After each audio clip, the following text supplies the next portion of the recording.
Student, हम लोधी वंश के बारे में अध्ययन कर रहे हैं और अब तक हमने बेलो लोधी के बारे में अध्ययन कर लिया है और सिकंदर लोधी की विदेश नीति और गृह नीति के बारे में अध्ययन कर लिया है।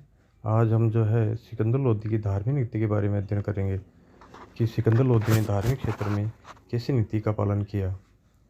उसकी नीति के बारे में निज़ामुद्दीन ऐबक कहते हैं कि इस्लाम में उसकी धर्मांधता इतनी अधिक थी कि वह इस दिशा में अतिशय की सीमा को भी पार कर गया था। मतलब उसने जो है हद से ज़्यादा धर्मांधता की नीति अपनाई थी।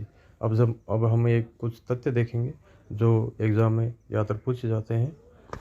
तो पहला जो तथ्य है वो है कि उसने जो है सैनिक अभियानों के दौरान हिंदू मंदिरों और मूर्तियों को तोड़ने का नियम बना रखा था कि कोई भी अभियान पर जाए वह मंदिरों और मूर्तियों को नष्ट करता था। और उसका ने जो प्रसिद्ध उसके बारे में जो उसका अभियान है नगरकोट का अभियान, उसमें ज्वालामुखी मंदिर की मूर्ति को तोड़ डाला और उसके टुकड़ों को कसाईयों को मांस तोड़ने के लिए दिया।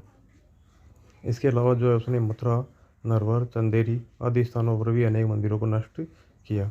तो यहाँ से जो है ये सवाल बनता है कि कौन से मंदिर की मूर्ति को तोड़कर जो है उसके टुकड़ों को कसाईयों को मांस तोड़ने के लिए दिया। तो नगरकोट के ज्वालामुखी मंदिर की मूर्ति को उसने जो है बौद्ध नामक एक व्यक्ति को जो है इसलिए मृत्युदंड दिया कि उसने केवल इतना कहा था कि हिंदू धर्म उतना ही सच्चा है जितना कि इस्लाम। ये भी पूछा जा सकता परीक्षा में।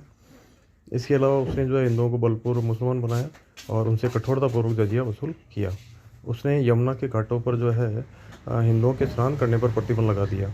तो ये भी पूछा जा सकता है कि कौन सा मुस्लिम शासक था जिसने यमुना के घाटों पर हिंदुओं के स्नान करने पर प्रतिबंध लगाया। तो सिकंदर लोधी। उसने नाइयों को हिंदुओं की दाढ़ियाँ बनाने पर प्रतिबंध लगा दिया। इसके अलावा जो है उसने न केवल हिंदुओं के साथ बल्कि सिया मुसलमानों के साथ भी धर्मांधता की नीति का पालन किया। उसने सिया मुसलमानों द्वारा निकाले जाने वाले ताजियों पर प्रतिबंध लगा दिया। इसके अलावा जो है उसने मुस्लिम स्त्रियों के पीरों की मज़ारों पर जाने पर प्रतिबंध लगा दिया। तो इस प्रकार ये कुछ तथ्य थे उनकी धार्मिक बारे में। धन्यवाद।